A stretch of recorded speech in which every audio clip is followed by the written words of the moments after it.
we're going to be starting off with the squat. Now, I personally prefer to do all my compound movements in the beginning of my workout when I'm at 100% for a lot of reasons. Now, starting this workout, I'm not going super heavy. My main focus here is time under tension.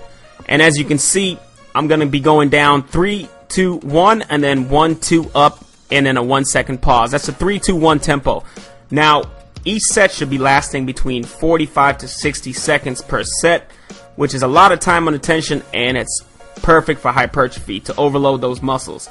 If you want to know how to squat, or if you haven't learned how to squat for bodybuilding, I'm going to leave a link in the description of a previous video that I did on how to squat for bodybuilding. I'm also going to put that link in the top left corner right here.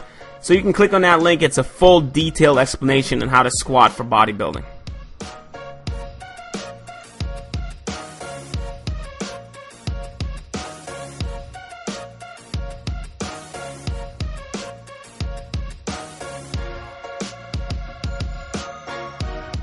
Alright, so next up is a conventional deadlift. I'm stepping up to the bar until my feet are under the bar and my shins are 1 inch away from the bar. My stance is a hip width stance, so nice and narrow, a little bit more narrow than my regular squat stance. Now, my hands are going to be outside of my knees, about shoulder width apart, and I'm using a mixed grip, so 1 palm facing up, 1 palm facing down. Now, I want to start off by driving from my heels. As I push from my heels, I'm going to drive my hips forward and squeeze my glutes. Going back down, I'm just driving my hip back and easing the weight down. Most important thing here is to keep your spine in a neutral position, and you can achieve that by keeping your chest forward, core engaged, and keeping your chin down. You should be able to draw a straight line from your glutes through the back, up your back to the back of your head. If you need a complete guide on how to deadlift, I'm going to leave a link in the description. It has everything you need, all the instructions you need.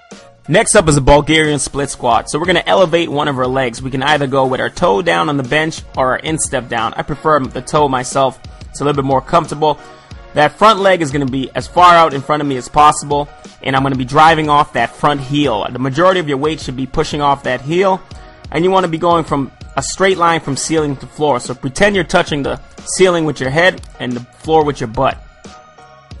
Next up, we're going to be doing hyperextensions as a drop set. So you want to grab a barbell that is challenging for 5 reps. You're doing 5 with the barbell and 5 with your body weight. My main focus here is on keeping my spine in a neutral position, and I can achieve that by keeping my chin down and keeping my chest forward.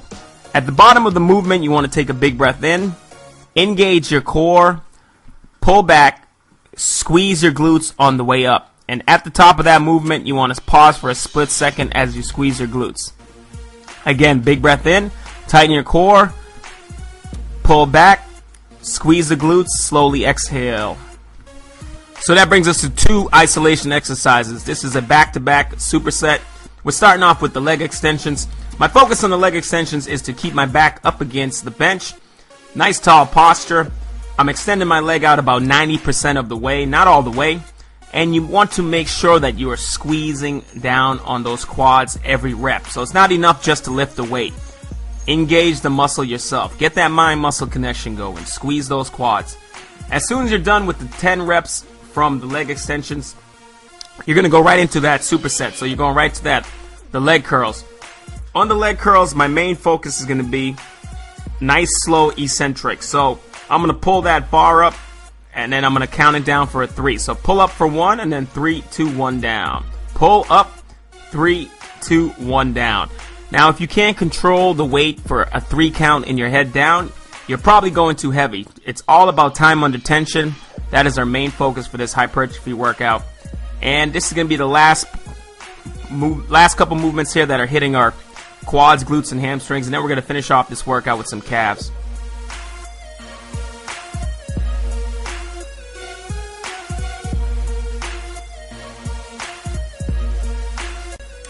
Alright, so next up we're going to be doing calf raises.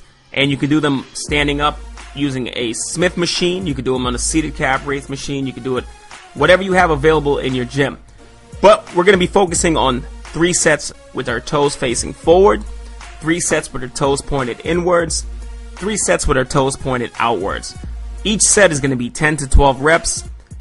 Pretty heavy, almost to failure on each set. Now, another important thing is is to make sure you have full flexion in the ankle. You got to be able to go all the way down and then all the way up. Stretch the calves and then contract them. Full flexion. If you can't do that, the weight is probably a little too heavy for you. So go heavy, but not too heavy where you can't bend your ankle all the way down and all the way up. Alright?